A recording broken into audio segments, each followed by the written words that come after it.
नमस्कार दुनिया हालचाल को स्वागत करुछि मु संजय। आसंतु नजर पकाइबा वर्तमान रो मुख्य खबर उपरे। गंजाम जिला चिकिटी ब्लॉक रे मद मृत्यु घटना पर राज्यर विभिन्न स्थान रे अबकारी विभाग पक्षर चढ़ऊ जारी होईछि। फल जरडा थाना गांगपुर शासन और बोलझल ग्राम्य जंगल रे मद तैयारी पई थिबा 13,200 लिटर गुड़ पोच नष्ट करबा सह 1500 लिटर मद को जब्त करिछि अबकारी विभाग। गुजरात रो मोरबी जिला अंतर्गत ध्वाना ग्राम निकट एक नाल रे ट्रैक्टर उलटी पड़िबा फल ट्रैक्टर रे थिबा 19 जन नाल पानी प्रखर स्रोत रे भासी जाइछन्ती।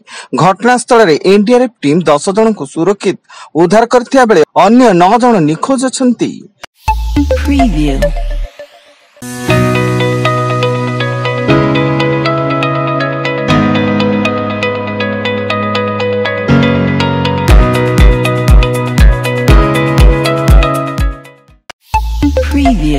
चीन रो चेंगोडू रे इतिहास रचिचंती ओडिसा रो उदयमान बैडमिंटन तारका तन्वी पात्री।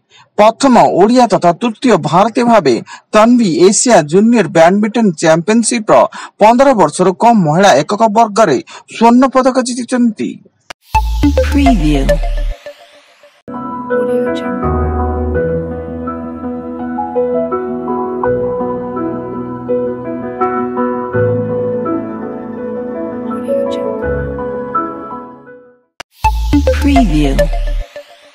बार्ड फ्लू प्रभावित पिपिली अंचल रे शनिवार ठारू कुकुड़ा मारा अभियान आरंभ होइतिया बेले गतकाली 3टी फार्म रो 4,749 कुकुड़ा मरा जाई माटी रे पोता जाईची।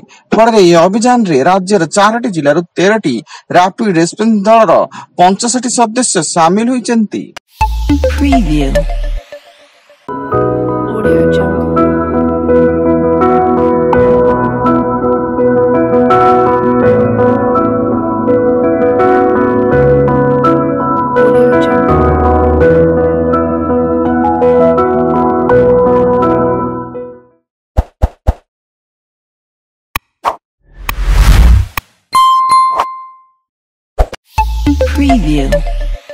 कोरापुट जिला नारायणपाटना रे काम हेलाउछि डेंगू। 2 दिन मध्य डेंगू रे 2 जनकर मृत्यु घटिया बेले गतकाल ठारू एक सचेतनता रथ नगर परिक्रमा करबा सह राति रे फोगो मेसिन साहाय्य रे धुआं छड़ा जाउछि। ऊपर मुंडे प्रबल वर्षा जोगु फुलिबारे लागिछि हीराकुद जल भंडार जलस्तर। फल हीराकुद बंदर 20टी फाटक दे जल निष्कासन जारी रही। प्रति सेकेंड रे 3,10,326 घनफुट जल प्रवेश करुवा बेले 3,54,511 घनफुट जल निष्कासित होउछि।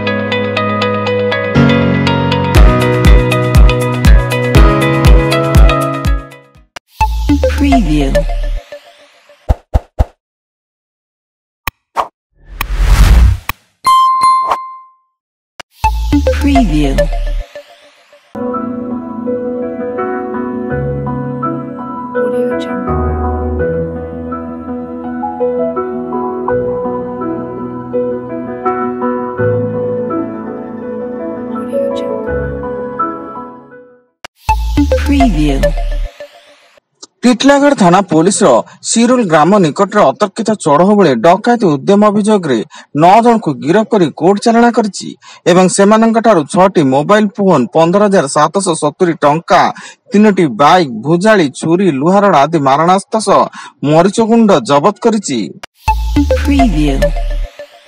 सुवर्णपुर जिला वीर महाराजपुर थाना गैलगुड़ी निकट रे गछरे पिटिएला बाइक एथिरे बाइक चालक डालडबा गाँव विकास जगदलांकर मृत्यु घटिया बेले खबर पाई घटनास्थल रे स्थानीय पुलिस तदंत जारी। एवं स्वामी लक्ष्मणानंद सरस्वती 17तम बलिदान दिवस उपलक्षे राजधानी रे स्वामी लक्ष्मणानंद सरस्वती स्मृति न्यास पक्षरु अनुष्ठित होईछि गणदौड़। एही गणदौड़ प्रदर्शनी पड़िया निकट नगम आनंद आश्रम आरंभ होई मास्टर कैंटीन राजमहल छक दे निगमानंद आश्रम निकट पहुंचीतिला। वर्तमान पाई एतिकी अधिक न्यूज अपडेट्स पाई विजिट करंतु आम वेबसाइट www.duniyahalchal.in। ଧନ୍ୟବାଦ।